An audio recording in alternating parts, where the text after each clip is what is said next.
Hello sir. ഞാൻ റൂബനെ വിളിച്ച് പറഞ്ഞായിരുന്നു. അവൻ വീട്ടിലുണ്ട്. നീ ചെന്ന് കാര്യം പറഞ്ഞാൽ മതി. Okay sir, thank you sir. Full details പറയുമ്പോൾ എന്തെങ്കിലും ശ്രദ്ധിക്കണോ? പ്രത്യേകിച്ചൊന്നും ഇല്ലടാ.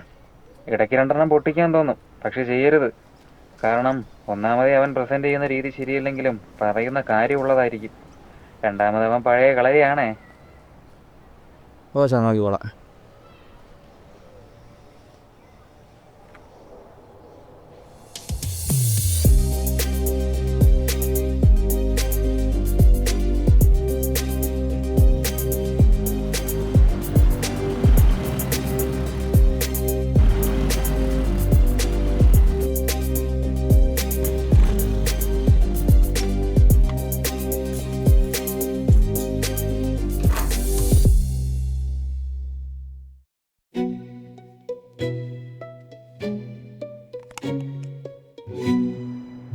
റൂബൻ അൺഫോർച്ചുനേറ്റ്ലി ഇവിടെ ഇല്ല. നിങ്ങൾ ഷെറിൻ കുരിശുവീട്ടിൽ. കുരിശുവീട്ടിൽ ഫൗണ്ടേഷനിലെ ചേച്ചി റൂബൻ്റെ സിസ്റ്റർ അല്ലേ? ആൻഡ് ഇത് മെറിൻ, ദ യങ്ങസ്റ്റ്. നിങ്ങൾ? ലോകേഷ്, CPO. വിൻസെൻ്റ് സാർ പറഞ്ഞിട്ട് വന്നതാ. ആക്ച്വലി ചേച്ചി എന്താ ഇവിടെ? നിവർത്തികേട് കൊണ്ടാണടാ. അപ്പനും അമ്മയും കൂടെ യൂറോ ട്രിപ്പ് പോയിക്കുക. അവർ തിരിച്ചു വരുന്നവരെ ഇവളുടെ ഫുൾ റെസ്പോൺസിബിലിറ്റി എൻ്റെ തലയില്ല. ശരിയാ, ഞാനാണല്ലോ റൂബനെ കാട്ടി ബെറ്റർ സിബ്ലിങ്. ബട്ട് ഇന്നാണെങ്കിൽ കുരിശുവീട്ടിൽ ഫൗണ്ടേഷനിലെ ഫണ്ട് റൈസർ കൂടിയാ. സോ രണ്ടും കൂടെ മാനേജ് ചെയ്യാൻ എനിക്ക് നല്ല പാടാ. അതുകൊണ്ടാണ് ഞാൻ റൂബിനെ വിളിച്ചത്. ബട്ട് കൊള്ള ചെറുക്കൻ മുങ്ങിക്കളഞ്ഞു. വിൻസെൻ്റ് സാർ വിളിച്ചപ്പോൾ പുള്ളി ഇവിടെ കാണുമെന്നാണ് പറഞ്ഞത്. ഞാൻ വിളിക്കുന്നതിന് മുന്നേ ആയിരിക്കും അവൻ വിളിച്ചത്. അതായിരിക്കും.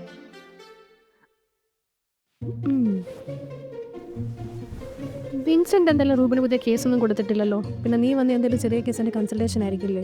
ഞാൻ ഫണ്ട് റൈസറിന് പോയിട്ട് വരുന്നവരെ നിനക്കുള്ള നോക്കാം. എനിക്ക് സമയമൊന്നുമില്ല. നിങ്ങൾ ഇവിടെ രണ്ടു ജോലിക്കാരൊന്നുമില്ല. അവരാരും നോക്കൂലേ? കുരിശുവീട്ടിൽ പിള്ളേരെ നോക്കാനുള്ള സ്കിൽസ് ഇട്ടൊന്നും അവർക്കില്ല. പിന്നെ നിനക്ക് റൂബിനെ നോക്കാൻ പറ്റുന്ന വിൻസെന്റ് തോന്നുന്നുണ്ടെങ്കിൽ നിനക്ക് ഇവളെയും നോക്കാം. പേടിക്കണ്ട, ആ ചോക്ലേറ്റ് തീർന്നവരെ നീ സേഫാ. ചോക്ലേറ്റ് നീ തീർന്നു. മിനി, ലോകേഷ് അങ്കിളിനെ അധികം ബുദ്ധിമുട്ടിക്കല്ലേ. അപ്പൊ ശരി. സ്റ്റാൻലി, എന്നാലും ചേച്ചിക്ക് എങ്ങനെ മനസ്സിലായി കേസൊന്നും കൊടുത്തിട്ടില്ലെന്ന്? ബോർഡ് ക്ലിയർ ആണ്. ചേട്ടൻ്റെ നോട്ടീസ് ബോർഡ് ക്ലിയർ ആണ്. ചേട്ടൻ ഓൾറെഡി കേസിൻ്റെ മിഡിലാണെങ്കിൽ നോട്ടീസ് ബോർഡ് ഫുള്ളായിരിക്കും. പിന്നെ അങ്കിളിൻ്റെ കയ്യിൽ ഫയലില്ല. സോ പുതിയ കേസ് കൊടുക്കാനുമല്ല വന്നത്. ഓഫീസ് അവർ കഴിഞ്ഞ് വന്നതുകൊണ്ട് കൺസൾട്ടേഷന് വന്നതായിരിക്കാം. പിന്നെ പോക്കറ്റിലിരിക്കുന്ന ലോട്ടറി ടിക്കറ്റ് എടുക്കാനും ടൈം ഉണ്ടായിരുന്നു. സോ ഇതൊരു ഹൈ സ്റ്റേക്സ് കേസല്ല.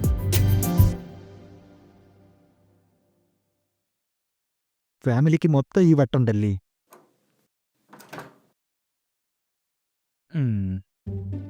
മെറിന് എന്ത് നോക്കുവാ? ഗോൾഡ് സ്മഗ്ലിംഗ് കേസ് സോൾവ് ചെയ്ത ന്യൂസ് നോക്കുമായിരുന്നു. ചേട്ടൻ്റെ മെത്തേഡ്സ് അറിയാവുന്ന ആൾക്ക് ഓബ്വിയസ് ആണ് ചേട്ടനാണിത് സോൾവ് ചെയ്തതെന്ന്. പക്ഷേ ഇതിൽ ചേട്ടൻ്റെ പേരില്ല. അതിന് റൂബൻ ക്രെഡിറ്റിന് വേണ്ടിയല്ലല്ലോ ഈ കേസൊക്കെ സോൾവ് ചെയ്യുന്നത്. പോരാത്തതിന് പുള്ളി തന്നെ പറയും പേര് കേസിൽ മെൻഷൻ ചെയ്തതെന്ന്. ക്രെഡിറ്റും ഇല്ല, ഫീസും ഇല്ല. Waste of potential. അതിപ്പോൾ നമ്മുടെ കഴിവുകൊണ്ട് മറ്റുള്ളവരെ സഹായിക്കണമെന്നാണല്ലോ. അങ്കിളിന് ചേട്ടൻ്റെ പരിചയമില്ലാന്ന് തോന്നുന്നു. ഇതെല്ലാം ഒരു കളിയാണ് ചേട്ടന്. ആ പസിൽ സോൾവ് ചെയ്യുമ്പോൾ എന്തോ ഒരു കിക്ക് കിട്ടുന്നുണ്ട്. അങ്കിൾ കൺസൾട്ടേഷൻ വന്ന കേസ് എന്തായിരുന്നു? റൂബൻ്റെ ഒരു സെക്കൻഡ് ഒപ്പീനിയൻ വേണമായിരുന്നു. കുഴപ്പമില്ല, അവൻ വന്നിട്ട് ഞാൻ ചോദിച്ചോളാം. കഴിഞ്ഞ 5 മിനിറ്റിൽ അങ്കിൾ 4 പ്രാവശ്യം വാച്ച് നോക്കി. ചേട്ടൻ വരുന്നവരെ വെയിറ്റ് ചെയ്യാനുള്ള സമയം അങ്കിളിനില്ലാന്ന് തോന്നുന്നു. കഴിഞ്ഞ ആഴ്ച നമ്മുടെ ഈ ഉദയന്നൂർ ക്ഷേത്രത്തിൽ ഉത്സവമായിരുന്നില്ലേ? അറിയില്ല, ഫ്യൂട്ടൈൽ ഇൻഫർമേഷനൊന്നും ഞാൻ ഓർത്ത് വയ്ക്കാറില്ല. അവിടെ വച്ച് ഒരു മാല മോഷണം പോയി. ഈ വിക്ടിമിൻ്റെ ഹസ്ബൻഡിൻ്റെ കയ്യിൽ ഈ മോഷണം നടക്കുന്ന വീഡിയോ ഉണ്ട്. പക്ഷെ അതിലൊന്നും ഈ കള്ളൻ്റെ മുഖമില്ല. കാണാണ്ടിരിക്കാൻ ആളാരും മായാവിയോ? വീഡിയോ ഉണ്ടോ നോക്ക്.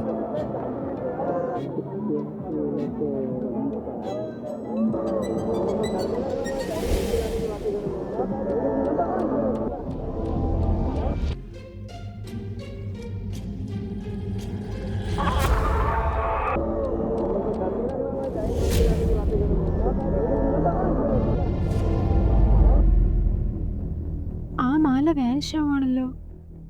അതാണിപ്പോൾ പ്രശ്നം. വീഡിയോ കണ്ടിട്ട് വേറെ എഫക്ട്സ് ഇട്ടതായിട്ടൊന്നും തോന്നില്ല. എക്സ്പെർട്സിനെ കാണിച്ചപ്പോഴും അതൊക്കെ തന്നെയാണ് പറഞ്ഞത്. ആ സ്ത്രീയുടെ മൊഴി എന്തായിരുന്നു? ആരോ മുകളിലോട്ട് വലിച്ചുകൊണ്ട് പോകുന്ന പോലെ തോന്നിയെന്നാണ് പറഞ്ഞത്. ഇൻട്രസ്റ്റിംഗ്. ആ മാലയുടെ ബാക്ക് സ്റ്റോറി എന്താണ്? ഈ വിക്ടിം ശരണ്യയുടെ മരിച്ചുപോയ അമ്മയുടേതാണ് അത്. ഒരു പവൻ കാണും. അവരുടെ കല്യാണ സമയത്ത് അവളുടെ അച്ഛൻ കൊടുത്തതാണത്. സ്ത്രീധനം. അങ്ങനെയും പറയാം. ആക്ച്വലി മാല കൊച്ചിൻ്റെ ആണെങ്കിലും അത് സൂക്ഷിക്കുന്നത് എൻ്റെ അമ്മായിയമ്മയാണ്. നേരത്തെയൊക്കെ പെർമിഷൻ വാങ്ങിച്ചാലേ പുറത്തോട്ടൊക്കെ ഇട്ടുകൊണ്ട് പോകാൻ കൊടുക്കുകയുള്ളൂ. അവർക്കിപ്പോൾ നല്ല വിഷമായി കാണുമല്ലോ. ആക്ച്വലി അവർ പറഞ്ഞു കിടക്കുന്നത് ഇത് അമ്പലത്തിലെ ദേവി എടുത്തതാണെന്നാണ്. അവർ പറഞ്ഞത് നാട്ടുകാരും പറയാൻ തുടങ്ങി. ഈ ശരണ്യയുടെ നാത്തൂൻ്റെ കല്യാണം അടുത്ത മാസമാണ്. അപ്പോൾ അവൾക്ക് ആഭരണം വാങ്ങാനായിട്ട് ഈ മാല കൂടെ വിൽക്കാമെന്ന് അമ്മ പറഞ്ഞു. ശരണ്യയ്ക്ക് അത് അത്ര അങ്ങോട്ട് ഇഷ്ടപ്പെട്ടില്ല. അതിൻ്റെ പേരിൽ അവർ തമ്മിൽ ചെറിയ ഇഷ്യൂസൊക്കെ ഉണ്ടായിട്ടുണ്ട്. ഇതിൽ ദേഷ്യം വന്ന് ദേവി ആ മാല എടുത്തെന്നാണ് അവർ വിശ്വസിക്കുന്നത്. മാത്രമല്ല ഈ സംഭവം നടക്കുന്നതിന് 2 ദിവസം മുന്നേ ഈ ശരണ്യയുടെ കഴുത്തിന് ചുറ്റും ഒരു ചുവന്ന മാർക്ക് വന്ന്, ലൈക്ക് ഈ ഹൊറർ സിനിമയിലേക്ക് പോലെ. ആ മാല ഇൻഷുർഡ് ആണോ? ഇൻഷുർഡ് ഒന്നും അല്ല. ഈ ശരണ്യമയെ റിലേറ്റ് ചെയ്ത ആരെങ്കിലും ഉത്സവത്തിനുണ്ടായിരുന്നു? ശരണ്യായിട്ട് ബന്ധപ്പെട്ട അവളുടെ ഹസ്ബൻഡ് ഉണ്ടായിരുന്നു, ശരത്ത്. പുള്ളിയാണ് ഈ വീഡിയോ എടുത്തത്. ആ വീഡിയോ എടുക്കാനുള്ള കാരണം? പുള്ളി അവളോട് പുറത്തു പോകുമ്പോൾ അവളുടെ വീഡിയോ എടുത്ത് സ്റ്റാറ്റസ് ഇടുന്ന ഒരു ശീലമാണ്. പണ്ടേ അങ്ങനെയാണോ? അതറിയില്ല. അയാളുടെ ഫാമിലി ബാക്ക്ഗ്രൗണ്ട്? ശരത്ത് കാർപ്പൻ്ററാണ്. നാട്ടിൽ അത്യാവശ്യം നല്ല പേരൊക്കെ ഉണ്ട്. വീട്ടിൽ ശരണ്യയും മദറും സിസ്റ്ററും ഉണ്ട്. ശരണ്യ PSC കോച്ചിങ്ങിന് പോകുന്നുണ്ട്. അതിനോട് അമ്മയ്ക്ക് അത്ര താല്പര്യമില്ലെന്നാണ് ഈ നാട്ടുകാരൊക്കെ പറയുന്നത്. പിന്നെ സിസ്റ്റർ M.Tech കഴിഞ്ഞ് നിൽക്കുന്നു. ഈ ശരണ്യയും വില്ലോസുമായിട്ട് എങ്ങനെയാണ്? അനിയത്തിയായിട്ട് നല്ല കമ്പനിയാണ്. അമ്മ ഇച്ചിരി ഓൾഡ് ഫാഷനാണ്, ഇവരോട് ചേരാറില്ല. അതിൻ്റേതായ തട്ടലും മുട്ടിലൊക്കെ നടക്കാറുണ്ടെന്നാണ് കേട്ടത്. എവിടുന്ന്? അവരുടെ അയൽക്കാരുടെ നിന്ന്. നല്ല റിലയബിൾ സോഴ്സ്. കേസ് മൊത്തത്തിലൊരു സീരിയൽ വൈബ് ഉണ്ട്. ഈ ഇൻലോസ് സംഭവം നടന്നപ്പോൾ എവിടെയായിരുന്നു? അവർ പത്രമാറ്റമാണ് വരുന്നത്. Serial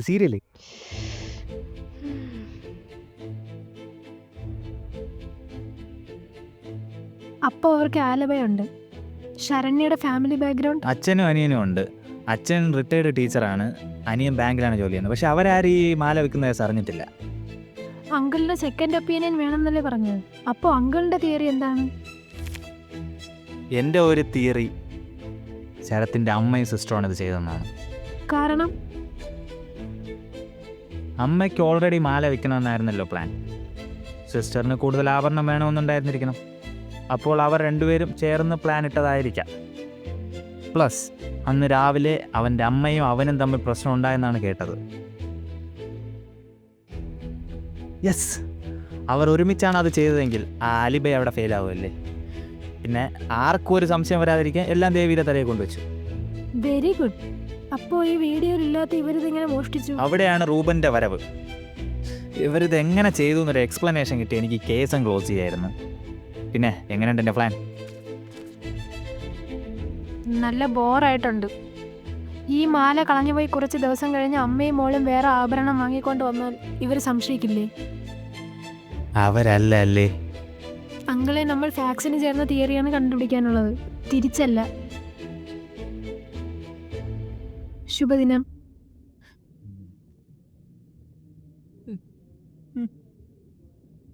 somethings fishy. എൻ്റെ തിയറിക്കൊന്നും പ്രൂഫ് കിട്ടാത്തതുകൊണ്ടാണ് വിൻസെൻ്റ് സാർ റൂബനെ പരിചയപ്പെടുത്തരാന്ന് പറഞ്ഞ. ഞാൻ ആ ഒരു കോൺഫിഡൻസിലിരിക്കുകയായിരുന്നു. പക്ഷേ ഇന്നലെ ശരത്ത് സ്റ്റേഷനിൽ വന്നായിരുന്നു. ഞാൻ എൻ്റെ തിയറി ചെറുതായിട്ടൊന്ന് പ്രസൻറ്റ് ചെയ്ത്. വീട്ടുകാരെ പറഞ്ഞത് അവനെ അത്രയ്ക്ക് ഇഷ്ടപ്പെട്ടില്ല. ഞങ്ങളുടെ കോൺവെർസേഷൻ കുറച്ച് സംഘടനാജനകമായിരുന്നു. അവസാനം അവൻ പ്രൂഫ് ചോദിച്ചപ്പോൾ എൻ്റെ കയ്യിൽ കൊടുക്കാനൊന്നുമില്ല. പിന്നെ അവൻ പാർട്ടി വഴി നോക്കിക്കോളാം എന്നൊക്കെ പറഞ്ഞ് ഭയങ്കര സീനാക്കി. ആ സമയത്ത് ആ ഒരു കോൺഫിഡൻസിൽ ഞാൻ ഈ വീടിൻ്റെ അഡ്രസ്സും കൊടുത്തിട്ട് വൈകുന്നേരം വന്നു കഴിഞ്ഞാൽ തെളിയിക്കാമെന്നും പറഞ്ഞു. അടിപൊളി. വെറുതെ ചേട്ടൻ്റെ വായിരിക്കുന്ന കേൾക്കാൻ ഇതിനാണ് അങ്കിൾ ഇത്ര നേരം വാച്ച് നോക്കിക്കൊണ്ടിരുന്നത്. എന്തായാലും രൂപം പറഞ്ഞ കോളില്ല. ഞാൻ ശരത്തിനെ വിളിച്ച് കുറച്ചുകൂടെ സമയം വേണമെന്ന് പറയാം. ഇനി പറഞ്ഞിട്ട് കാര്യമില്ല.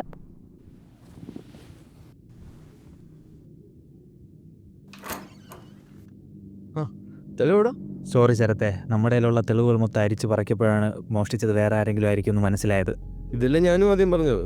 അമ്മ അനിയത്തിയും വീഡിയോ കണ്ടതിന് ശേഷം ദേവിയുടെ പെരുമാറി നടപ്പാണ്. ഭാര്യയ്ക്ക് ഷോക്കിൻ്റെ ആണോ എന്തോ. അവൾ ആദ്യമൊക്കെ നോർമലായിട്ടാണ് ബിഹേവ് ചെയ്തത്. പക്ഷെ തൊട്ടടുത്ത ദിവസം തൊട്ട് ഒരു ദേഷ്യം വെപ്രാളവും. ഇത് അവളുടെ അമ്മയുടെ അവസാനത്തെ ഓർമ്മയാണ്. അതറിയാം ശരത്തെ. ഞാനും ഒരു സെക്കൻഡ് ഒപ്പീനിയൻ എടുത്തതിന് ശേഷമാണ് കൺഫേം ആയത്. മെറിൻ കുരിശ് വീട്ടിൽ.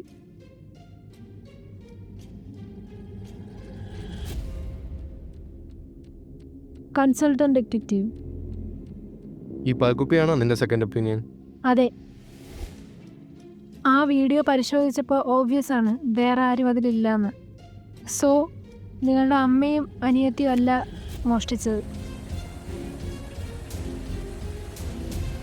ആ മാല മോഷ്ടിച്ചത് നിങ്ങളുടെ വൈഫാണ്.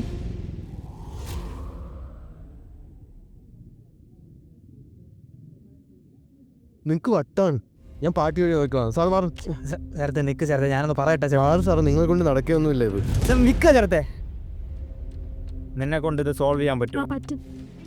ശരത്തെ, നീ ആ കൊച്ചിന് പറയാനുള്ള മൊത്തം കേക്ക്, എന്നിട്ട് നീ എന്താന്ന് വെച്ചാ ചെയ്. ഓ പറ.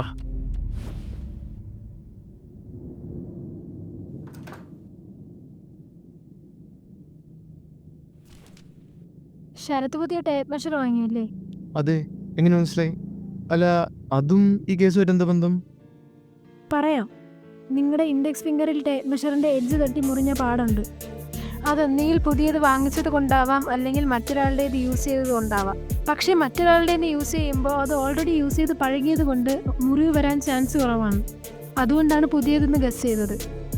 ഓൾസോ പഴയ ടേപ്പ് മെഷർ തിരിച്ചു കിട്ടിയല്ലേ? അത് കുറച്ച് ദിവസമായിട്ട് കാണാനില്ലായിരുന്നു. അപ്പോൾ അതുകൊണ്ട് പുതിയ ഒരെണ്ണം വാങ്ങിച്ചു.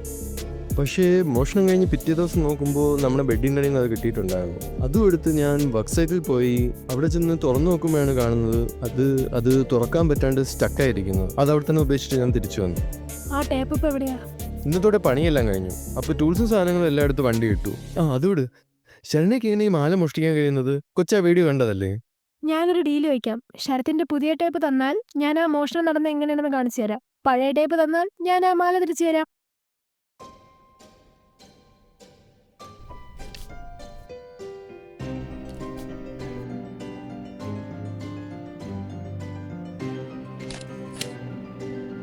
അൺസ്ക്രൂ. ശരത്തിനെ വിശ്വസിക്കാൻ ബുദ്ധിമുട്ടാണെങ്കിലും ശരണ്യ തന്നെ അത് മോഷ്ടിച്ചതെന്ന് അസ്യൂം ചെയ്തിട്ട് ആലോചിച്ചാൽ മോട്ടീവ് വ്യക്തമാണ്. ശരണ്യയുടെ അമ്മയുടെ ഓർമ്മയ്ക്കായുള്ള മാല സൂക്ഷിക്കുക എന്നുള്ളത്. തൻ്റെ കയ്യിൽ ആകെ ഉള്ള ഓപ്ഷൻ മാല സൂക്ഷിക്കുന്ന തൻ്റെ അമ്മായിയമ്മയ്ക്ക് അധികം സംശയമൊന്നും തോന്നാത്ത രീതിയിൽ അത് ഒളിപ്പിക്കുക. അതിനുള്ള ഏറ്റവും എളുപ്പ മാർഗമാണ് അവരുടെ അന്ധവിശ്വാസം മുതലെടുക്കുക എന്നുള്ളത്. ഒരു മിറാക്കിൾ ഈ വീഡിയോയിൽ കിട്ടുക എന്നുള്ളതാണ് ഇതിൻ്റെ ഏറ്റവും നല്ല മാർഗം. ഞാൻ പറയുമ്പോൾ ഇതിൻ്റെ ലോക്ക് റിലീസ് ചെയ്യാം. ആയിക്കോട്ടെ. അങ്ങനെയാണെങ്കിലും എങ്ങനെ അവളെ കൊണ്ട് ആ മാല മോഷ്ടിക്കാൻ കഴിയുന്നത്? ആ വീഡിയോ കണ്ടതല്ലേ? അവൾ വെറുതെ നിൽക്കുമ്പോൾ മാല അപ്രത്യക്ഷമാകുന്നത്. ശരത്തിന്റെ തിയറി ദേവി ചെയിൻ സ്നാച്ചിങ്ങിന് തുടങ്ങിയതാണോ? ആർക്കും ഒരു ഇമാജിനേഷൻ ഇല്ല. റിലീസ്.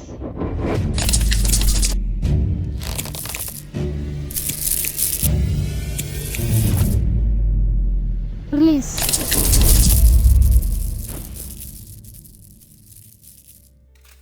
നടക്കില്ല എന്ന് ഉറപ്പുള്ളത് ഒഴിവാക്കിയാൽ ബാക്കി വരുന്നത് എത്ര സാധ്യത കുറഞ്ഞതാണെങ്കിലും അതായിരിക്കും സത്യം. ചേട്ടൻ്റെ ഫിലോസഫിയാണ്.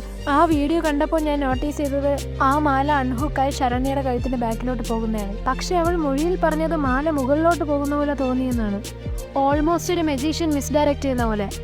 ശരണ്യയുടെ അടുത്തെങ്ങും ആരുമില്ല. ശരത്താണെങ്കിൽ മാറിയെന്ന് വീഡിയോ എടുക്കുമായിരുന്നു. അപ്പോൾ ശരത്തും അല്ല അത് എടുത്തത്. പിന്നീടുള്ള ഏക ഓപ്ഷൻ ശരണ്യ തന്നെ അത് എടുത്തു എന്നാണ്. ഈ തിയറി കംപ്ലീറ്റ് ചെയ്യാൻ ആകെ ആവശ്യമുള്ളതൊരു മെഷീനാണ്. ആ മാലയെ വലിച്ച് സേഫായിട്ടൊരു സ്ഥലത്തെത്തിക്കാൻ പറ്റുന്നൊരു മെഷീൻ. ശരത്തിൻ്റെ ടേപ്പ് മെഷർ. മാല വലിക്കുന്നത് ഓക്കെ, പക്ഷെ അൺഹുക്കായതെങ്ങനെ? ആ മാലയുടെ ഹുക്കുകൾ ഊരിയിട്ട് രണ്ടും തമ്മിലൊരു ക്വിക്ക് റിലീസ് നോട്ട് യൂസ് ചെയ്ത് കെട്ടിയാൽ മതി. എന്നിട്ട് അതിൻ്റെ റിലീസ് എൻ്റെ ടേപ്പിലും. അപ്പോൾ അത് വലിക്കുമ്പോൾ മാലയും ഫ്രീ ആകും. മെഷീൻ്റെ കൂടെ റീൽ ചെയ്യുകയും ചെയ്യും. നേരെ ടേപ്പ് മെഷർ ഇരിക്കുന്ന ഹാൻഡ് ബാഗിലേക്ക്. പിന്നെ ത്രെഡ് സ്ലീവിലൂടെ വരുന്നത് കൊണ്ട് ആരും കാണുകയും ഇല്ല. ശരത്തിൻ്റെ കയ്യിലുള്ള ആ മുറിവ് കണ്ടപ്പോഴാണ് മനസ്സിലായത് ഇതിങ്ങനെ ആയിരിക്കും ചെയ്തതെന്ന്. പഴയ ടേപ്പ് മെഷർ കാണാതായത് ശരണ്യ ചിലപ്പോൾ അത് ടെസ്റ്റ് ചെയ്യാൻ കൊണ്ടുപോയതായിരിക്കും. വേറെ പ്രിക്കോഷൻസ് ഒന്നും ഇല്ലാതെ ചെയ്തതുകൊണ്ട് കഴുത്തിന് ചുറ്റും ഒരു പാടുണ്ടായിരുന്നു. ചുവന്ന മാർക്കോ, ലൈക്ക് ഈ ഹൊറർ സിനിമയിലേക്ക് പോലെ. ആ വീഡിയോയിൽ ശരണ്യയുടെ കഴുത്തിന് ചുറ്റും പൗഡറിന്റെ മാർക്ക് ഉണ്ടായിരുന്നു. അത് ആ മാല സ്മൂത്തായിട്ട് വരാനുള്ള ലൂബ്രിക്കൻ്റ് ആവും. ശരണ്യയുടെ കാൽക്കുലേഷൻസ് ആകെ തെറ്റിയത് ഒരു സ്ഥലത്ത് നിന്നിട്ടാണ്. നെക്കിൽ നിന്ന് ബാഗ് വരെ എത്താനുള്ളത്ര നീളമുള്ള ത്രെഡ് ടേപ്പിൽ നിന്ന് കട്ട് ചെയ്ത് മാറ്റണം. എന്നാലേ അത് ഫുൾ റീലാവുള്ളൂ. അപ്പോൾ സ്റ്റോപ്പറും പോവും. ആദ്യം ടെസ്റ്റ് ചെയ്ത മാല തിക്കായതുകൊണ്ട് ഓപ്പണിങ്ങിൻ്റെ അവിടെ കയറി സ്റ്റക്കായി. രണ്ടാമതുള്ള ആക്ച്വൽ മാല തിന്നായതുകൊണ്ട് ഓപ്പണിങ്ങിൻ്റെ അകത്ത് കയറിപ്പോയി. അത് അൺസ്ക്രൂ ചെയ്തെടുക്കുന്നതിന് മുന്നേ ശരത്ത് സൈറ്റിൽ കൊണ്ടിട്ടു. അതവിടെ തന്നെ ഉപേക്ഷിച്ച് ഞാൻ തിരിച്ചു വന്നു.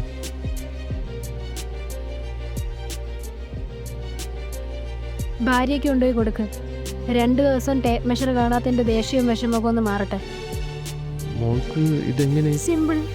ഓവർ 140 ആയിക്കോണ്ടി പാൽ കുപ്പിക്ക്. അടുത്തിനി അത് ശരത്തെ. ശരണ്യാണിത് മോഷ്ടിച്ചതെന്ന് ഉറപ്പായ സ്ഥിതിക്ക് 3 വർഷം ജയിൽ ശിക്ഷയും പോരാഞ്ഞിട്ട് ഫൈനും കാണും. അത് കറക്റ്റായിട്ട് അങ്ങളിനോട് ചോദിച്ചാൽ പറഞ്ഞു തരും. പിന്നെ മാല തിരിച്ചു കിട്ടിയ സ്ഥിതിക്ക് അത് അനിയത്തിക്ക് കൊടുക്കണം. ശരത്ത് എന്തിനാ സംഭവ ദിവസം അമ്മയായിട്ട് വഴക്കുണ്ടാക്കിയത്?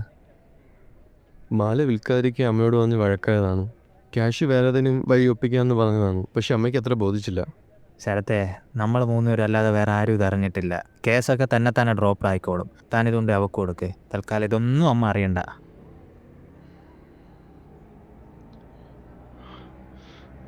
ഒന്നും വേണ്ട പൊക്കോ. പോട്ട് കുഴപ്പമില്ല. പോ ധൈര്യമായിട്ട് പോ. കൈയും കൊണ്ട് പറഞ്ഞ് കാലേ.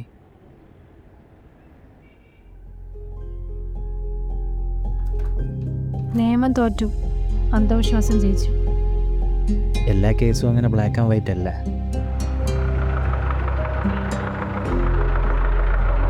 നിന്റെ കൺക്ലൂഷൻ എന്നെ അറിയിക്കാനെടുത്ത തീരുമാനം ഞാൻ റെസ്പെക്ട് ചെയ്യുന്നു. പക്ഷെ ഇതിന്റെ പേരിൽ എന്തെങ്കിലും പ്രശ്നം ഉണ്ടായാൽ അതിൽ എനിക്ക് പങ്ക് വരരുത്. യെസ് സാർ, ഉറപ്പായും. പിന്നെ ഒരു ഡൗട്ട്. ചേട്ടനാണ് ഈ കേസ് അന്വേഷിച്ചിരുന്നെങ്കിൽ അങ്കിൾ ഇപ്പോൾ എടുത്ത ഡിസിഷൻ ചേട്ടൻ എടുക്കുമായിരുന്നു. 5 വർഷം മുൻപ് ഞാൻ പരിചയപ്പെട്ട ആ റൂംമേറ്റേ അവളെ പോലെ സ്കെപ്റ്റിക്കലായിരുന്നേനെ. ബട്ട് ഇപ്പോൾ അവൻ്റെ തീരുമാനം ഇത് തന്നെ ആയിരിക്കും. മെറിൻ ഇപ്പോഴും അവൻ പണ്ട് നിന്ന സ്ഥലത്ത് നിൽക്കുന്നേ ഉള്ളൂ. ആർക്കറിയാം, അവൾക്ക് ചിലപ്പോൾ ഈ ഡിറ്റക്റ്റീവ് പരിപാടി അത്ര ഇൻട്രസ്റ്റിംഗ് ആയിട്ട് തോന്നിക്കാണില്ല. ആദ്യമായിട്ട് കേസ് തെളിയിച്ചതിൻ്റെ എക്സ്പീരിയൻസ് എങ്ങനെ ഉണ്ടായിരുന്നു? വലിയ കുഴപ്പമില്ല. ഇൻട്രസ്റ്റഡ് ആയി കാണും സാർ, അതെനിക്ക് ഉറപ്പാണ്.